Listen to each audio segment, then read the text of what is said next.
আমার বাবা-মা আমার বিয়েতে সমাজ প্রচলিত নানা আয়োজন করতে চান। আমি সুন্নাহসম্মত বিয়ে করতে চাই। একটি সুন্নাহসম্মত বিয়ের বিষয়ে আমার বাবা ও মাকে কিছু নসিহত করুন প্লিজ। সুন্নাহসম্মত বিবাহের সর্বপ্রথম দিক হলো যে আপনি জীবনসঙ্গী নির্বাচনের ক্ষেত্রে দ্বীনদারিতাকে অগ্রাধিকার দিবেন। অর্থাৎ অন্য বিষয়ে যা থাকুক না থাকুক, কিন্তু তার মধ্যে দ্বীনদারিতা, তাকওয়া, আল্লাহ ভীরুতা, আল্লাহ ভীতি এটা যেন থাকে, আখিরাতের প্রতি ঈমান যেন থাকে। তিনি যেন কোরআন এবং হাদিসের কাছে সারেন্ডার করেন, এরকম মানুষ হন। ছেলে হোক কিংবা মেয়ে, উভয়ের জন্য এই বিষয়টি অনেক বড় গুরুত্বপূর্ণ বিষয়। যদি জীবনসঙ্গী আল্লাহভীরু হন এবং কোরআন এবং হাদিসের কাছে তিনি সারেন্ডার করেন, তখন তার সাথে জীবনযাপন করাটা অনেক সহজ হয় এবং জীবনটা উপভোগ্য হয়। সকল সমস্যার সমাধানের একটা সুন্দর পথ থাকে। একসাথে বসবাস করতে গেলে জীবনে টুকটাক সুবিধা অসুবিধা তৈরি হওয়ার সম্ভাবনা থাকে।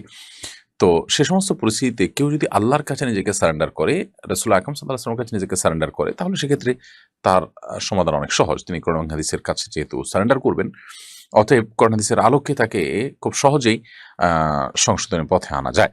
এজন্য সেদিকটা দেখবেন। দ্বিতীয়ত, সুন্নাহসম্মত বিবাহের জন্য যেটি দরকার তা হলো যৌতুক মুক্ত বিবাহ। অর্থাৎ আপনি পাত্র হিসেবে পাত্রীপক্ষের কাছ থেকে কোনো যৌতুক আশা করবেন না। এমনকি বরযাত্রী নাম দিয়ে শত, শত মানুষ গিয়ে তাদের উপরে আ দায় চাপিয়ে বা তাদেরকে বাধ্য করে বার্গেনিং করে তাদের কাছ থেকে যে খাবার আদায় করা হয়, খাবার অনুষ্ঠানের ব্যবস্থা করা হয়, সেগুলো এভয়েড করতে হবে। সেই সাথে কোনো প্রকার যৌতুক আপনার চেয়ে, না চেয়ে, ইশারা, ইঙ্গিতে বিভিন্নভাবে কোনো কিছু নেওয়া থেকে বিরত থাকতে হবে। তৃতীয়ত যে বিষয়টি লক্ষ্য রাখতে হবে একটা সুন্নাহসম্মত বিবাহের জন্য, তা হলো বিবাহকে কেন্দ্র করে কোনো প্রকার পর্দাহীনতা যেন না হয়। গায়ে হলুদ-টলুদ এই সমস্ত আনুষ্ঠানিকতার নাম দিয়ে আজকাল যে সমস্ত অশ্লীলতা, নারী-পুরুষের আপনার মাখামাখি এবং মিশ্রণ আমরা দেখতে পাই, সেগুলো সুস্পষ্টভাবে শরিয়া লঙ্ঘন হয় এবং গুনাহের কাজ হয়। এগুলো বরকত নষ্ট করে দেয় বিয়ের। সেগুলো যেন না হয় সেদিকটা খেয়াল রাখতে হবে।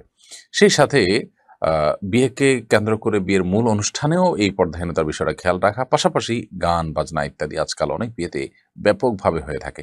উচ্চ স্বরে হাই ভলিউমে গান বাজনা বাজানো হয় এবং আশপাশের মানুষগুলোর জীবনযাত্রা অতিষ্ঠ হয়। তো এগুলো যেন না হয় সেদিকগুলো খেয়াল রাখতে হবে। ইনশাআল্লাহ বিইذনিল্লাহ এই বিয়ে বরকতময় হবে এবং সুন্নাহসম্মত হবে। এছাড়া বিয়েতে আরো অনেক দিক দেখার আছে। আমরা শুধুমাত্র সংক্ষেপে ৩-৪টি পয়েন্ট বললাম।